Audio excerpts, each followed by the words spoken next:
What is going down, everybody? You already know who it is, and you know what time it is.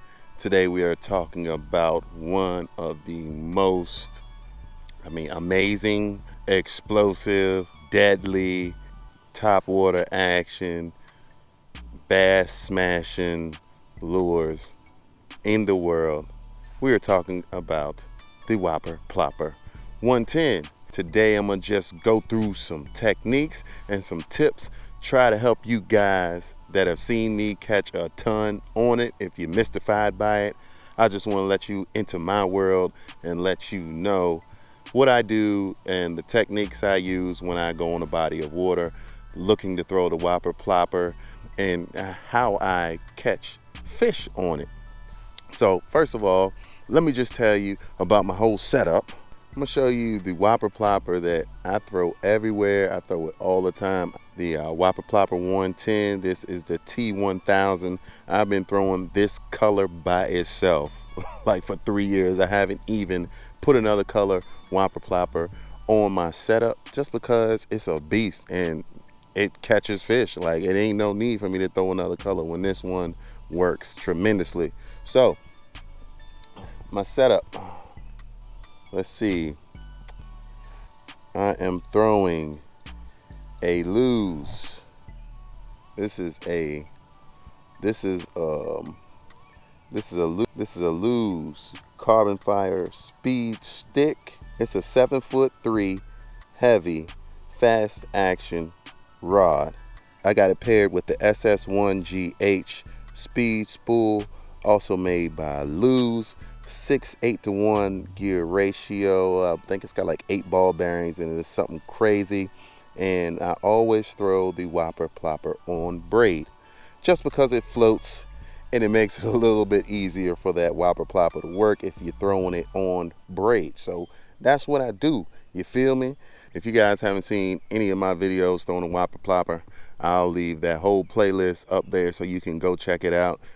Today's mission is not to really catch fish like talking about. If I catch one, that's dope. I really would like to catch one, but I'm just showing you guys the techniques that I use when I go out and I approach the water and say, hey, here's where a fish might be when I'm throwing a Whopper Plopper. So first of all, first thing you want to do, I start out early in the morning throwing it, or like right when, you know, the sun starts to go down a little bit. Right now it's around 7:30, so I would start throwing it when the sun gets ready to go down. It's just way more explosive that way, you know what I'm saying? So make sure you go out early in the morning or later in the afternoon when you want to just throw exclusively the Whopper Plopper.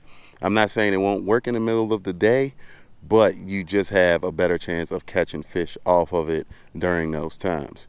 We out here right on the side of this bank, right? But the first thing you want to look for when you're getting ready to start, when you want to throw this thing, is nice, calm water. You see how that water is just nice and calm, no disturbance on the water? That's one of the things you want to look for. You don't want to throw the Whopper Plopper when it's very high wind conditions, because it just breaks too much of the surface clarity up. You want the only thing going through that water to be the Whopper Plopper. You know, that's the only disturbance you want on the top of the water, not from wind, not from anything else. You want that Whopper Plopper to be the only thing moving around on the surface, so the fish say, oh, yeah, I need to go eat that. You know what I'm saying? So with that being said, the next thing you want to look for when you're casting along the bank, right? I'm not going to take my Whopper Plopper and throw it out this way. I'm not going to fan cast it like that. My first initial cast, I'm going to cast toward this bank. I'm going to stay as parallel to the bank as possible. The reason that I do that is because you can cover so much water just by casting parallel to the bank. The Whopper Plopper 110 weighs like an ounce, so you can throw it, whoa, get away from me, dude. You can throw it like a half a mile, literally. Like, you can launch this thing, and especially if you're throwing it parallel to a bank, you have covered so much of the bank. It's like, all right, I know no fish are in this area, so you move on. If you watch any of my videos, the thing that I do 9 times out of 10, if you watch any of my videos, 9 times out of 10, when I'm throwing the Whopper Plopper, I'm casting it parallel to a bank. So that is one of the more important things that I do. That's just one of my techniques that helps me assess like where the fish are at. So I'm gonna go ahead. I'm gonna stop talking. We're gonna cast this thing out and get it out here. Yeah.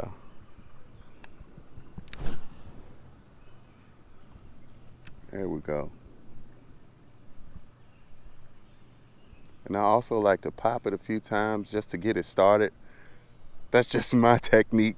I mean, it's so many ways to retrieve this lure, but the way that I have found that fish like to eat it most of the time is just on a constant straight retrieve. You can vary the speed to whatever speed you like, but I tend to let the fish tell me what speed they want to eat it at. You know, if you're reeling it slow on a constant retrieve. Now see, there's that thing about I can throw it a mile. That wasn't even a hard cast or anything. You can just launch it, seriously. Just launch it out there. Sometimes I let it sit like I am right now, or when as soon as it hit the water, you can let the circles dissipate from the disturbance, then give it a couple smacks. If any fish is in the area and he hears that, he's gonna come and eat it without question. There's no doubt about it. But I like to just slowly retrieve it first. Then I might bump the speed up. Then I might slow it down. But it's all up to interpretation when you first get out here and you start throwing it. Usually I like to catch a fish, or once I catch a fish, I kind of start determining what type of pattern they may be on, if they're on a pattern at all. I like to just pop it, to just make that little extra noise when I get by some structure or something. Maybe that might generate that reaction that you're looking for.